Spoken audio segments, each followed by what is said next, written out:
There are a number of reasons why a person who follows a strictly carnivorous diet might experience their A1C drifting up over time, even over 5, with an intake of carbohydrate ostensibly of none to speak of. Oh, why is my A1C still going up? It's still going up. Why is it still going up? I'm not eating carbs. I'm not eating too much protein. Well, there is no evidence extant anywhere in literature that suggests to us that an A1C of 5.2, 5.3 is problematic for a person whose blood glucose variability is not high. Yeah. Because when they tell you as a standard diet eater, as a diabetic person, oh, your A1C is over 5.4, now you're a diabetic, that assumes that there have been several peaks well above that and several troughs well below that. That's the average number they're talking about. So they're saying 5.4 is a problem. Well, it would be if your blood glucose was doing that. Calories are a measurement of heat energy. Specifically, explicitly, that's what they are, that's how they're measured. They are made manifest as photons. Photons do not interact with the Higgs field. As such, they have no mass. As such, their capacity to affect the mass of your body is none. Because when I went to school, any value plus any number of zeros remains unchanged. The same is true if you remove any number of zeros. The result is unchanged. They do not affect your weight, your mass, or your body composition in any way, shape, or form whatsoever. That's not what we do. If that was possible, we don't need food. All we need to do is go and sit in the sun, which doesn't work. So it's just nonsense. The only thing that can affect your mass or the composition of your mass in your body is an exchange of mass. Mass in and mass out is the correct terminology, not calories.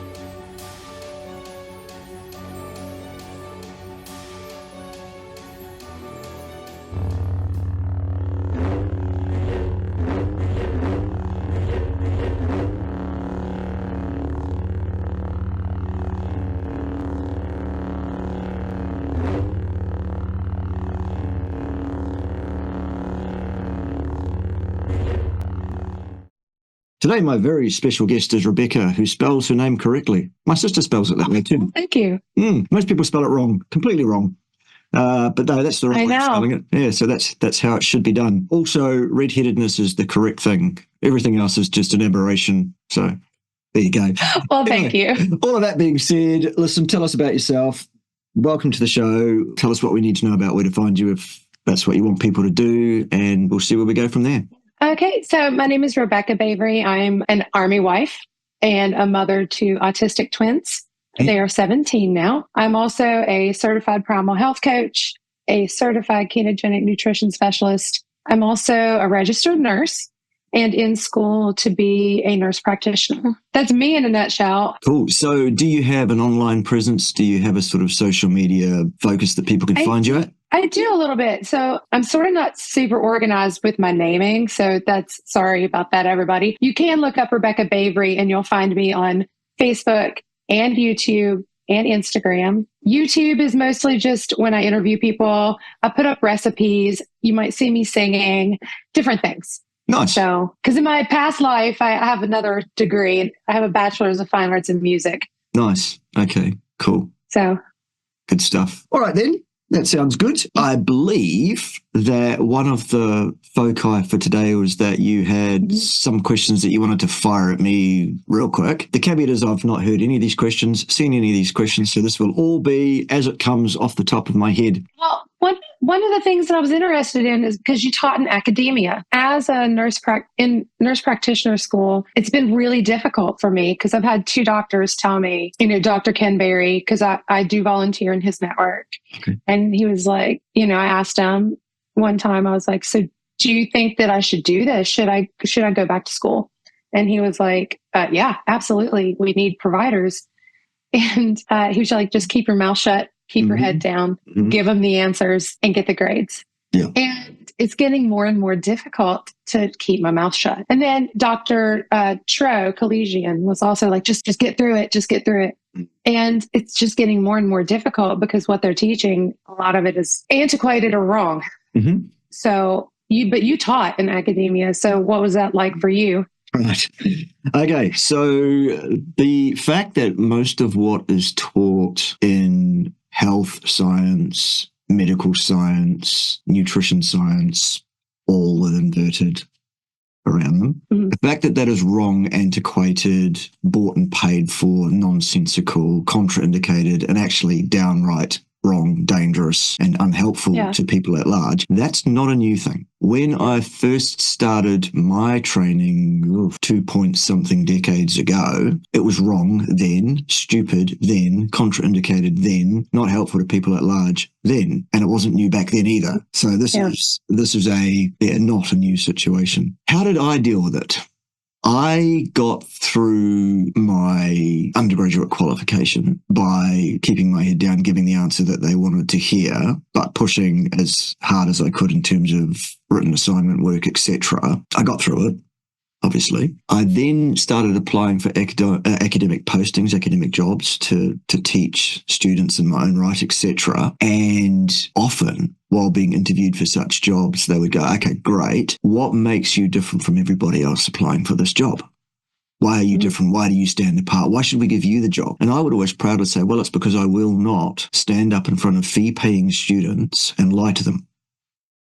I will not tell them stuff that I know absolutely to be false. You can rely on me to stand up in front of a class and say, this is what they want me to teach you. Here are the facts, so-called, that they want you to know. 1, 2, 3, 4, 5. This will be on the exam. Here's what may or may not be on the exam. Here are the reasons why 1, 2, 3, 4, and 5 are all wrong. That would put me at odds often with various deans at various places I worked in various different continents around the world for the next several decades. No, there's no way you'll be at odds with somebody. I know. Ever. Incredible to believe that such a thing could be possible. But often I would be called into their office and I'd go in and sit down and they'd be like, so it seems like there's some issues with some of the things you're saying in the classes that you're teaching. And I'm, oh, really? Why would that be? Well, because you're knocking the curriculum that we've asked you to teach. And I'm like, yeah, I'm legally entitled to do that. It's actually covered by academic freedom. And by the way, remember several months ago when you employed me and you asked me in the interview what it was that made me different? And I said, I will not stand up and tell students lies. Remember that? Well, now I'm doing that. And I'm legally entitled to. There's not a damn thing you can do about it, actually. Have a go, though. Have a crack. See if you can bully me. Good luck. Usually I would stick around at a place for 3 to 5 years and move on and do something different. I actually changed specializations 3 times as well, but I thought maybe they wouldn't be so dogmatic in some of these other fields. No. Wherever you go, there is nonsense. There's doctrine, there is dogma that's just wrong. Yeah. And one of the things that's really bothered me is when I started in nursing with an associate degree. And it was really just slammed into us, evidence-based practice. And and they're talking about how it takes 17 years to get from evidence-based data to implementation. And I was like, okay, so how are they trying to get this in there faster? And it's through academia, but I'm not seeing that. We're not seeing these studies that are proving what we know to be true. It's not coming into academia. It's not. It's still the same old lies. In pharmacology this year, we're talking about diabetes, and A1Cs of 7% is the goal. And that's the goal of the American Diabetes Association. And they literally were like, well, and this is at a historical Black college and university. They're like, well, the people that you're going to be trying to teach this stuff, they most likely are not going to be able to even understand how to get their A1C down. So you're going to have to be less strict on the rules. And I'm like, did you really just call them retarded? Well, are you retarded? Like, they don't have critical, they can't understand that carbs bad, protein and fat good. And it's like, so it's very frustrating to me. I did have to keep my mouth shut a lot. Sorry. Yeah, me too. For several decades until I thought much better of being an academic and decided to actually branch out, do my own thing, be a social media influencer and share what I know to be true. Because, of course, I believed that speech was free and you could say what you like on the interwebs. Again, not true either. Yeah, just speak the word that starts with C and ends with vid and see what happens. Exactly. Yes, exactly. One thing that does stick with me, has always stuck with me since that time, was when I was doing my undergraduate training, my professor said to me something that, as I say, has stuck. And it's this. He said, You need to understand that science progresses one funeral at a time. Because here's why. If I'm an academic and I say the sky is blue, the grass is green, and chocolate fish can't swim, here's my evidence, I am now required to defend that hill against all comers until I no longer live. Because as soon as I say, I was wrong, my credibility as an academic is now finished. I cannot admit to being human or having faults of any kind. And luckily, I don't have any faults of any kind. And as such, I've never had to admit being wrong in any respect whatsoever. Of course, I've also never had anybody say anything negative about me publicly online. I've been very lucky in that regard, personally. I can't believe how lucky I've been, frankly. But no, it's very, very true that once an idea becomes entrenched, that's what it is. And it's very, very hard to move it to something different. Just started reading Metabolical by Dr. Lustwig. Is that how you say his name? Not sure. I was like, how can you even fight this system with how much it's been bought and paid for? I found personally, in my experience, as a person with thicker than usual skin, at least outwardly, with a propensity, with a desire, a degree of at least apparent comfort to stand eyeball to eyeball with someone and say, sir, no, that won't be acceptable. No, I won't be doing that. No, that's an illegal instruction you've just given me. Pull your head in. Would you like to see me in court sometime soon in the employment court? Because that can be arranged anytime you like, sort of thing. Yeah. Now, obviously, I hated doing that, but it was my absolute... Did you really, though? Well, yes, because I've always actually really been very uncomfortable with confrontation. Confrontation? However, really? Yeah, but if somebody says to me, this is what I'm going to need you to do, and what they're telling me to do is either wrong or illegal or both, I'm going to refuse that order. I'm going to say, no, I'm not doing that. Sounds like you got some morals. That was my problem. Yeah, being moral and upstanding and stuff, I guess. And the other thing that happened over 20-something years in academia, and it was probably more than the attempts at bullying, the attempts at trying to get me to toe the line they wanted me to toe, etc. The thing that probably made my mind up more than any of that actually was that steadily, progressively over that time, academia turned from a seat of higher learning and an opportunity to apply standards of discipline. It turned from that into a three-ring circus. It turned into a woke culture. It turned in, like when I started teaching, the metrics that I was judged on at the end of a semester was how good are the grades my students are getting? How well are they picking up on what they're being taught? By the end of it, the primary thing became student satisfaction. How much did they like you? And I'm like, okay, I'm out of here. That's not my job. Yeah. That's not my job at all. My job is to teach these kids what they need to know, not to be their friend. Anyway. You know, my research instructor was the best instructor I'd ever had. And he was the nicest, most amazing guy. Yeah. And I did a paper on ketogenic nutrition and he loved it. And I was shocked that anybody in academia would like a research paper on low carb. I was like, oh, he's so nice. Yeah. So there you go. He would have got good student satisfaction reports. I think he's actually like the favorite at the university. What it turned out with me was that if you actually measured X against Y, the grades that were being achieved by my students versus their satisfaction of the teaching that they had received from me, the ones that didn't do well didn't like me so much because I applied discipline and standard to what I was assessing them on. The ones that got it liked me just fine. Well, yes. Yeah. Well, and there was a degree of that in my pharmacology class. You could tell at the end that they were like, the tests got easier and dumbed down the further along it got because people were getting 50s on the exams. And it's like, so they got easier and easier the closer we got to the end. Yeah. And, you know, so pressure was put on to get everybody through that class. Yeah. They probably won't pass boards. They'll never pass the pharmacology part of the boards, but I might not. That crap's hard. Sure. Yeah. So there's craziness all around. Good. So I guess we can switch topics kind of a little bit. I binge watched a little bit of some of your protein videos. And there's a new book out, Kate Shanahan, Dark Calories, and she's talking about protein. And I'm in Dr. Barry's community, so we know what he thinks about protein and fats and all that.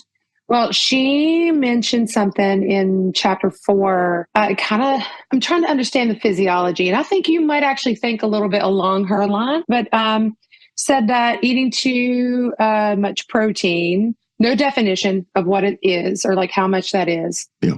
Our body converts it to fat, like eating too much. Yeah. And that insulin resistance actually accelerates gluconeogenesis. And I wanted to see what you thought about that statement, because there's some people in this space, especially in the carnivore space, because I'm not dogmatic. I don't believe everybody needs to be carnivore. I do believe everybody needs to be low carb and absolutely zero processed food. But there's people like Sean Baker that are like, people need to eat all kinds of protein. And then there's people that are like, no, you only need this much protein or it's going to turn to fat. And then you have people that are like, do high protein, low fat, because then that'll keep you from being fat. And I'm like, oh my gosh. So, but the physiology behind her statement doesn't make a whole lot of sense, because there's nothing tied to it, like a number or like even a percentage or anything. Yeah. The deal with any physiological process that you can point to and you can say, look, here is the pathway, here are the enzymes by which this occurs, that's a slam dunk.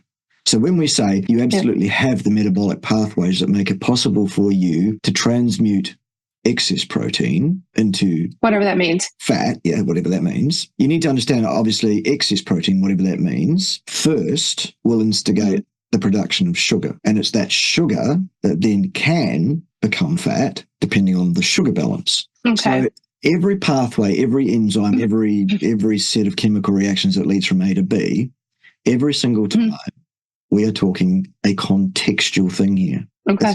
It's like suggesting there's only one road between the east and the west coast. It's not so. Okay. There are many ways you can get from A to B. Some take longer, some take shorter, some are better roads, some are poorer roads, some are roads that are more commonly used, some are obscure roads that nobody knows about, but they're there nonetheless. Yeah. The thing is, your genes that determine what pathways you have are not a fait accompli as to the expression of those enzymes and the use of that pathway. Your genes react to the environment in which you place them now, in the future, in the past, whenever. And it always behooves a person to say, look, it is possible that this can lead to that. And there are a number of pathways by which that can occur. But that doesn't mean that being at point A necessarily leads you to end up at point B. In the same way that we can suggest with pretty good confidence that it's not a good idea to drink heavily and smoke 20 a day for 80 years. And yet everybody's got a grandma that did just that and she's doing fine. Or not everybody, but you know what I mean. I know exactly what you mean. So on that thought then, do you think that is why some people with a degree of insulin resistance that are on the carnivore diet, we're talking there's less than 10 carbs a day. Those carbs are literally from the animal proteins that they eat. They're not even eating dairy. And their A1Cs are creeping up. Do you think that that's something, do you think that has something to do with it? Maybe they are eating too much protein and not balancing it out? Or what do you think? Maybe, maybe not. There are a number of reasons why a person who follows a strictly carnivorous diet might experience their A1C drifting up over time, even over 5, with an intake of carbohydrate ostensibly of none to speak of. Oh, why is my A1C still going up? It's still going up. Why is it still going up? I'm not eating carbs. I'm not eating too much protein. Well, your red blood cells tend, it seems, to live longer if you're a carnivore than they would do were you eating a standard diet. Question. Do we have proof of that yet? There is at least one paper that's come out that's suggesting that that's a pretty solid thing. Solid? It's okay. It's an initial piece of work. It's, well, look, here's what it looks like. I would have to look up the reference again. I saw it a few weeks ago. So I went, oh, there you go. There it is. It's out there. There is at least one, and there's probably more by now because they'll be coming out pretty much monthly now because someone started that. Yeah, and it looks like it's a pretty good assertion. It looks like it's actually happening. So that would artificially raise a person's A1C who's eating carnivore above what it would be were they not doing that. Secondly, there is no evidence extant anywhere in the literature that suggests to us that an A1C of 5.2, 5.3 is problematic for a person whose blood glucose variability is not high. Yeah. Because when they tell you as a standard diet eater, as a diabetic person, oh, your A1C is over 5.4, now you're a diabetic, that assumes that there have been several peaks well above that and several troughs well below that. That's the average number they're talking about. So they're saying 5.4 is a problem. Well, it would be if your blood glucose was doing that.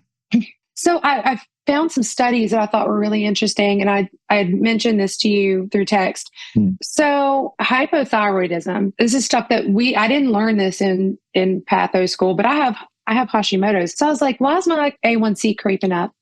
Like, and I was trying to figure it out. And it's not like it was high. It got up to like 5.6. And I was like, but it was up from like 5. And I'm like, what is going on here? They did a study, and some of them, like, and this is like Iran, I think India did one, and then Korea. And come to find out, there's blood abnormalities in people with hypothyroidism, and their A1Cs are higher than their euthyroid counterparts. And when you put the thyroid back into euthyroid levels, their A1Cs go down to normal. And their A1Cs were high without there being any blood glucose excursions. Their fasting blood glucose, their glucose tolerance test, everything was normal, but their A1Cs were high. So really just weird.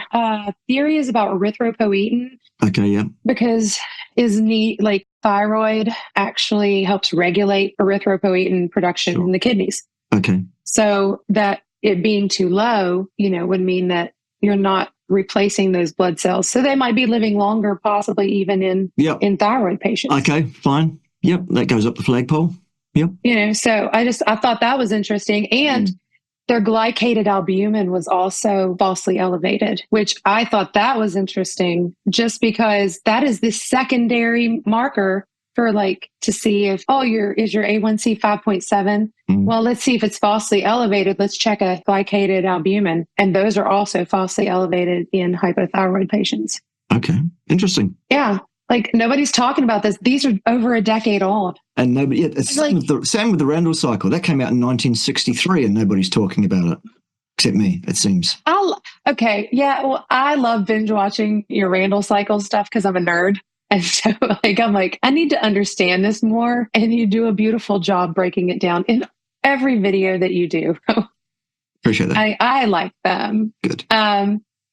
But they also, with thyroid patients, we're also finding out that they're not making red blood cells either, which makes sense. It tracks, right? Yeah. But they've also they get false anemias. So we're just weird people, us thyroid people. So and redheads. But think about, we are very strange. We're very strange. My daughter's a redhead. Hers is very much more copper colored. I don't know if you've seen pictures on my Facebook of her. If you ever I haven't. So bright red hair. Got it. So, and pasty. And then my son looks Greek. Her twin brother looks like he's Greek. And I'm like, were you switched at birth? It's fun. Crazy stuff. Yeah. Genes are fun. Yep. So Kate Shanahan said something else that's probably I think this one might throw you into a tizzy. I never throw tissies. Bollocks. Doesn't happen. Oh, yes, you do sometimes. Okay. It says if we don't eat carbs, then our bodies will eat our own muscle. Rubbish. And we have to eat slow carbs because they are necessary. Rubbish. The exact dietary requirement for carbohydrates in human beings is not 1 single gram ever, even if you are an athlete, even if you are involved in physically demanding occupations. No, you don't need carbohydrates exogenously from food. None at all. Still, not 1 gram ever. How do you feel about milk? She thinks it's a superfood. Well, for me, dairy is plus or minus depending on how you do with it. Yeah, it's very much an individual thing with dairy as to how you cope with it. 2/3 of the population don't do well on dairy to some degree or another. I'm one of those, although I can have non-lactose containing dairy or limited lactose and be okay. Like goat cheese? Well, like any dairy that doesn't have the full whack of milk sugar. Examples, yogurt, butter, obviously. Okay. Cream. Yeah. Kefir's good. But if I was to go and drink a pint of milk or something like that, that could be a problem for me. So I haven't had it in so long. I don't know what would happen. I kind of don't want to know what would happen. Nah. It's not necessary. It's a plus or minus thing. Same with eggs, plus or minus. We eat a lot of eggs in our house, though. Fair enough. We eat a lot. I do treat my kids, though, with a ketogenic diet because they're autism. And they're super high functioning. But, most people, if you look at my YouTube channel, I let him use it for his civics project. He had to interview a veteran. And so he interviewed my husband. And people were like, you sure he's autistic? And I'm like, yeah. I'm pretty sure, Mhm. so but it does work. It does help. My daughter's getting a lot better, but she will never show her face or talk on camera. She's not that type. One day, maybe. Okay, fair enough. Yeah, I too have a diagnosis of a particular form of autism in myself, and I believe that I'm able to manage it vastly more effectively on this diet and lifestyle. So, Okay. Are you Asperger? Yeah, Asperger's is in my family. I have, two siblings and at least one nephew with Asperger's. My late father absolutely had it, but was never diagnosed because it wasn't known about or thought about at that time. Yeah. I wasn't diagnosed with the form of autism that I supposedly express until well into my 40s. Because again, it just wasn't the thing. It was like, I'm told I have a thing called pathological demand avoidance syndrome. I've only got a problem with half of those words, and it's the first one and the last one. There's nothing pathological, and it's not a syndrome. This is who I am. It's demand avoidance. It's you tell me what to do, and I'll do the opposite. Interesting. That's the most simple way of putting it. It's also not just demands from others that are avoided or pathologically so-called avoided. It's also any demand that I might place on myself can become a problem depending on how I do it and stuff. Anyway, I'm much better now. I was turned into a newt, but I'm better. Very much Monty Python. Love British stuff. Yeah. I watch all kinds of British TV. Probably why they thought my daughter was British when she was in kindergarten. They were like, "Who's the little British girl?" It's like she just watches Peppa Pig and all the British shows on TV. Because British TV is usually a lot better than American. Now, do you farm? Don't you farm? We live on a farm. Yeah, we live on a farm. We are actually renting a property. Okay. On a working farmlet, a small farm. There are X number of animals here, and we do get to share in the eating of those animals when that occurs. Oh, yay. Once a year, once every 18 months, they will have a cow killed and it's processed and etc. And then we get a delivery of some of it, which is nice. The animals that we have ourselves are pets. We don't have food animals, etc. And we're looking to get organised to get a lifestyle block of land ourselves in the next little bit.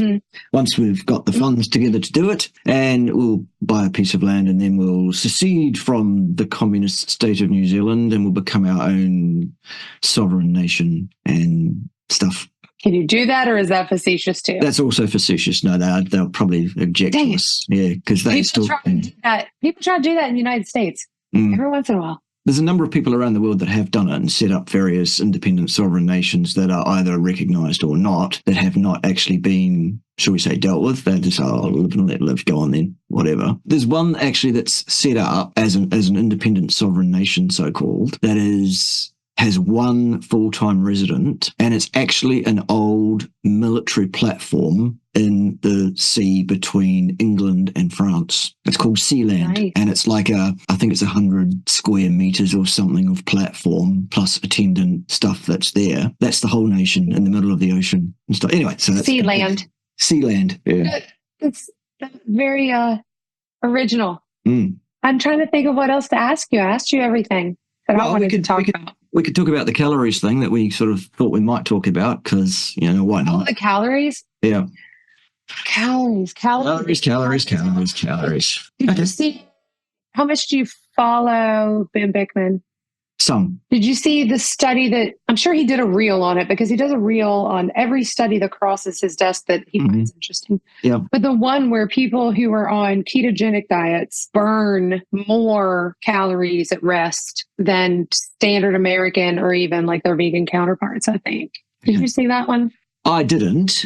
The thing that people don't understand at large, and the thing that people do need to understand at large, is that the calorie is not utilitarian measurement. Calories are a thing. Whether they're real or not is actually also up for debate. We're not a closed system. Exactly. Calories are a measurement of heat energy. Specifically, explicitly, that's what they are. That's how they're measured. They are made manifest as photons. Photons do not interact with the Higgs field. As such, they have no mass. As such, their capacity to affect the mass of your body is none. Because when I went to school, any value plus any number of zeros remains unchanged. The same is true if you remove any number of zeros. The result is unchanged. They do not affect your weight, your mass, or your body composition in any way, shape, or form whatsoever. Calories is just a word that's thrown out there as a construct to describe the energy we derive from eating food. Unfortunately, the calorie is completely the wrong currency of energy. It's like me going into a shop stateside, putting a $10 New Zealand note down on the counter for a bottle of water, for example, and expecting that shopkeeper to accept that $10 New Zealand for that bottle of water. It's the wrong currency. Wrong currency. For me to make that work, I have to go to a bank where there is a piece of kit that can transmute my $10 into maybe $6 US if I'm lucky on a good week. I can then go and spend the $6 US, absolutely, but I cannot spend $10 New Zealand in a store in the States. That will not work. And the same is true of calories. The human body cannot absorb heat and use that for energetic purpose. That's not what we do. If that was possible, we don't need food. All we need to do is go and sit in the sun, which doesn't work. So it's just nonsense. The only thing that can affect your mass or the composition of your mass in your body is an exchange of mass. Mass in and mass out is the correct terminology, not calories. Okay. So, there you go. That's it in a nutshell. Well, so then that means that every metric that we are using, that means this smartwatch I have on my wrist, like they're all wrong. Well, for a start, it's using the wrong currency, calories, which are completely irrelevant to human physiology in any way, shape or form, in fact. And you're not a bank that can transmute that $10 New Zealand into a US currency, your body. Neither can your body convert calories into chemical energy, which is the actual form of currency that your body runs on. You don't have the kit. You don't have the equipment. You can't do that. Secondly, that watch isn't even measuring heat. It's estimating how much heat you are so-called using. Based on my heart rate. Based on your heart rate, based on a whole bunch of other things, a bunch of generalizations and sweeping things like that, which all have errors in them. It's a joke. It's a ridiculous joke, the whole thing. It's a really expensive, ridiculous joke. Can be. So it's a money-making scheme. Yeah. But I don't think they did it on purpose. I think that was like, hey, this is what we know, so this is what we're going to use. And it'll be useful to people. So I have a question. So I heard an influencer say once then that fat, when you eat it, and we all know that we all need fat. We need fat and we need protein because that's exactly what our cells are made out of. The fat, when you eat it, like, so let's say I ate a stick of butter for giggles. The butter would hit my stomach. The body would store it as fat. And then it would be accessed as fuel. No, not true. And so I didn't think that sounded correct, but I just wanted to make sure I wasn't off base. Yeah, no, that's just another thing that people say because they like to say things. So, question then, how do you feel about fat and insulin? In what context? Like fat, raising insulin. Well, the thing with whether you're eating carbohydrates or protein or fat or alcohol is that all of those things have an effect either directly or indirectly or a combination of both on insulin. Carbohydrates are not the only thing that can raise your insulin. They're the most effective thing. You will get the most pronounced, the largest magnitude of insulin release when you add carbohydrates to your body from an exogenous source, you bet. Protein, several of the amino acids are directly insulinogenic, and we know what the mechanism is and we can see that occurring. Fat, when you take fat in, if you consume enough fat, some of that fat will undergo gluconeogenic process, and that will raise your insulin. So it's an indirect effect later. How long later? Really depends on what's going on. Yeah, like there are individual differences. There are situational things that come into play. I'm not evading the question. It's just that there's no sensible answer that I can say, this is the number for you, because everyone's a bit different in terms of how their body responds. I might ask an ignorant question, but bear with me. Is it every molecule of fat, including, let's say that I eat a stick of butter, and I don't know why I keep coming back to a stick of butter. I've been craving butter like for the past month. It's like, there you go. Really weird. Anyway, I love it though. But if I eat that stick of butter, or even just a bite of butter, and it hits my stomach and gets broken down, are glycerols pulled off those fat cells, or is it only the ones that are pulled out of our stored fat? Because I've heard of those when you break it down for fuel, like let's say somebody's in a fasted state, they decide to do a water only fast for a week, they're breaking down their own body fat, that will raise your blood glucose because those are pulling off glycerol when it's broken down into its component part. A fatty acid can be broken down into glycerol plus X number of fatty acid chains of length N. Yeah. In a number of places in the body. Okay. So to suggest that only stored fat is broken down is not correct. It's absolutely not correct. Okay. Yeah. Because, I mean, a triacylglyceride molecule, or a triglyceride as most people will call it, is what it is. And whether it's come from a fat cell or whether it's come from being absorbed from the food makes no difference to what it is. That's still what it is. And if one of your cells is going to use fatty acid for energy, it is capable, your body is capable of breaking down food-derived triacylglycerol molecules and feeding those into the cells for use. That leaves the glycerol behind, which will then go back to the liver, and that's where that can be transmuted into sugar. Into glucose. So, okay, so you said something that kind of just spawned another thing. So I'm presuming that the way that you're talking about it, that means that fatty acids can be directly used for fuel and you don't necessarily need ketones. Is that true also in a ketogenic state? Yeah. Is this why some people are like, I've been keto for 6 years and now I can't get my ketones up above 0.5. It's because they've become so adapted that they're using straight fatty acids for fuel? It could be partly that. It could also be the fact that measuring ketones either in your blood or in your urine might not reflect the rate at which ketogenesis is occurring, not even close often, because ketones produced for ketogenesis are often used themselves for oxidative purpose to produce energy. They're acetyl units, basically.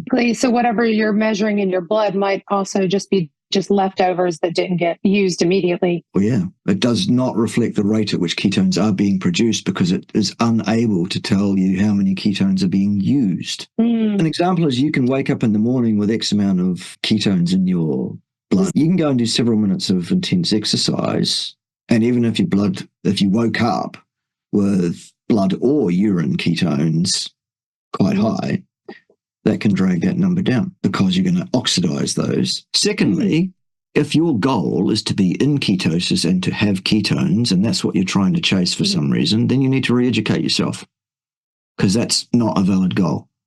That's not the goal of a ketogenic diet. What about for people that are doing it for mental health issues and need those little bit higher levels of? I'm not convinced that the ketones, I'm not convinced myself that ketones themselves have any meaningful role to play in that process necessarily. Okay. Some people say ketones are anti-inflammatory, which they may or may not be, and that may or may not assist with mental health issues and whatever else. Absolutely. Okay. But I can assure listeners that the goal of a ketogenic diet should not be to be in ketosis all the time and to have a high level of ketones in your blood or your urine. Neither of those things are necessarily beneficial. Neither are they a valid goal that will achieve anything necessarily for you long term. Ketogenesis is just a part of your normal metabolic processes and pathways. Yes. So what do you think the goal is then? The goal of a person's nutritional approach, any given person, should be to eat an appropriate amount of a diet which is species appropriate and species specific, and to do that ongoingly for as much of the time as is possible. Nothing to do with you won't see photos. You won't see pictures on cave walls of ancient people standing around with their calculators discussing their ketone levels. You won't see that. Neither are they entering their intakes into chronometer or whatever the hell it's called to make sure that they've been a good boy or girl and eaten the right things. You won't see them doing that either. What you would see images of is them hunting game and large ruminant animals and cooking and eating their muscles and fat is what you'll see. You'll also see them feeding the organs to dogs. So, okay, I was going to ask you about that. Are you an organ? You're not an organ person. Well, muscles are an organ, absolutely, and as such, they're the. Well, you know what I'm talking about in our. Look, if a person wants to eat, if a person wants to eat organs, that's their funeral. Absolutely fine with me. It's no skin off my nose. Except that what I would suggest to a person, any given person, is that, in my opinion, be that humble or otherwise, eating a large amount of liver is not a good idea, and you should not do it. Toxic. Yes. Yeah. Correct. I was just, so many people are like, they have the organ seasonings now.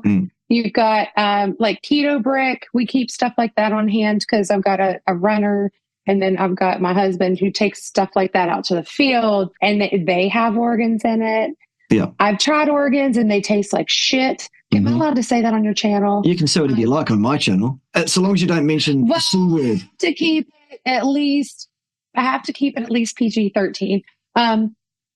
Well, okay, PG in today's standards, because my PG-13 is much different than today's PG-13 standards. Yes. But they taste horrible. Yeah. I've never been able to stomach organs. We bought half a cow. I've got a whole crap ton of organs. Now the heart will probably eat, but I'm like, what am I going to do with all this damn liver and kidneys? Got a dog? I mean, I know now. Don't British? Oh, we do. We have 2 dogs. They've actually been really good during this. I am so happy. Good. We have some kidneys. We have beef tongue. I don't know what to do with beef tongue. Yeah, I tried it. It didn't taste bad, but it was a bit much for me because it was served to me. It was a piece of tongue, but it was a piece of tongue with the skin and taste buds and everything still there. Ew. And I'm like, really? I ate it because in the South, in America, you boil it first and then skin it and then cook it, like how you're going to cook it. Yeah. So I haven't tried it yet. Supposedly it's great. Looking at a cow's tongue, it's a little squeamish. It makes not for me, thanks. It's a little icky. Yeah. And I won't tell you what it looks like in the package. The frozen package. Yeah. All right, cool. Looks like we're running out of time because I've got one of those days where it's just one thing straight after the other. So I guess we'll close off. Yeah. Let me just finish off on the ketones thing by suggesting to folks that do eat a so-called ketogenic diet, which is very, very low in carbohydrates but relatively high in protein, you guys are going to struggle. And fat. To have ketones because protein is gluconeogenic. Okay. So you need more fat. If you want to keep ketones up, you have to have more fat. The way to get your ketones up is to limit your protein, and that is not a good idea. You should not do that. Yeah. Well, we have a couple minutes. I know you're going. You were talking about 1.7 grams in one of your other 1.7 grams of protein per kilogram of body weight. Of lean body mass. Lean body weight. Lean body mass. And that's a minimum. More like 2 is better. Okay. So I think Gabriella Lyon was minimum 100 grams of protein. What if somebody does that and they're not staying in ketosis? Ketosis is not the goal still. So who cares? Yeah. The fact of the matter is a person who eats a relatively sensible, relatively well put together species appropriate, species specific diet will have some ketones. It will be minimal and it will be cyclic, and there will be times when the test will come back negative. That is fine. The goal is not to have ketones all the time. Oh, I'm failing. I haven't got ketones. No, that's just rubbish. That's just ignorance. I'm sorry. Okay. I'm not sorry. It's just ignorance. Fact. That's how it is. Eat enough protein. And that, to me, is a minimum 1.7 grams per kilo of lean mass. Yeah. Or more like 2 grams is probably better for most people. If you're not sure what your lean mass in kilograms is, that's easy. Take your height in meters. Multiply that by itself. And then multiply that by 22.5, and that'll give you the answer. So, example, I am 1.68 meters in height, or 5'6". And if I multiply that by itself, I get 3 point something. And then I multiply that by 22.5, which is the smack middle point of the ideal BMI range. And that gives me something like 60 something kilos, or about 140 pounds dripping wet. So then what happens with people that are obese? So let's say that somebody is... Well, if you use the math I've just given you, you'll get the right answer. And if you are obese, the ideal lean body mass will be significantly less than what you actually do weigh, because you have that fat on your body. Anyway, there we go. Let's talk again sometime. Have your people call my people. These are my people. His name's Ted. Well, he was here a second ago. Where did he go? Ted, I did not see you at the camouflage training today. Where are you, son? Did you see Ted? He was here, wasn't he? He's gone now. I can't see him. Oh, well, he had his chance. Oh, well. All right, good. We'll see you next time. Thanks for today. It's always good to cross-pollinate. Just remind us where people find you.